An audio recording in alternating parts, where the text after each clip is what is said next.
the governor, we talked about bringing jobs to Boston. How about a job similar to Hillcrest Poultry, like we had it here long ago? If you bring a job like that to Boston, no one wants a job. No one wants to work in a place like Hillcrest Poultry or similar jobs like that. They have to stay home and draw unemployment now. What's the good of bringing jobs like that to Boston? Well, first of all, I think the treasurer just made a comment about having an environment that's conducive to business. One of the big problems that we're fighting every day is making Maine a place where you can be cost effective if you conduct a business. Now today, for instance, I spent some time over at Tan Branch in Auburn, and they showed us all the plans that they have in the United States.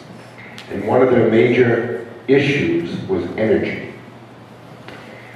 They run all the other plants around the country for 5 cents a kilowatt hour. In Maine, it's 8 cents. And they negotiate, because they're a big buyer, they can negotiate. They're 8 cents. So there's no plus. They have to compete. What they tell me is if you train the people, if you have a well-trained workforce, that they will get them to work. Now the days of Hillcrest are long gone, because the jobs of the new 21st century are highly technical, and it's hard to get a job if you're not into technology. I mean, we went to Geiger's today, and the technology that they're using, they have one of the most sophisticated data IT systems that I've seen in the state of Maine. So the whole environment of jobs is changing. But you bring up a good point. We need to do an awful lot of work in the area of workplace development. But in addition to that, around the state right now, there's a coalition that's going around to get signatures to have a referendum next November that bypasses the legislature, bypasses the governor, to get into green energy. They want to go from 5% green to 20% green. I have absolutely no problem with green energy. What I have a problem with is the cost of green energy. That coalition, and they're asking people to sign this petition.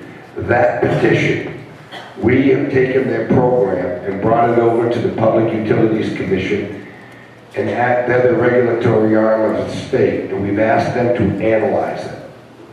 They came back and said that if that passes, it's going to add $40 to $80 million per year to your electricity bill. We cannot, I don't care if who the governor is, with those kind of odds and those kind of costs, we can't attract new business. Every day, I've had the Council General of Japan come in, they're looking to put in car manufacturing plants around this country, and told me that unless you get your energy costs down, we don't want to come here. We can't afford to come here. Another one, heating oil. 80% of our homes are heated with oil. Oil is one of the more expensive forms of energy to heat a home. We need to change. We have a plan. We went to Efficiency Maine Trust, which is a quasi-governmental agency, and asked them to join in. And they said, nah, we're not interested. So we need to go to the legislature and ask the legislature to help us solve this problem.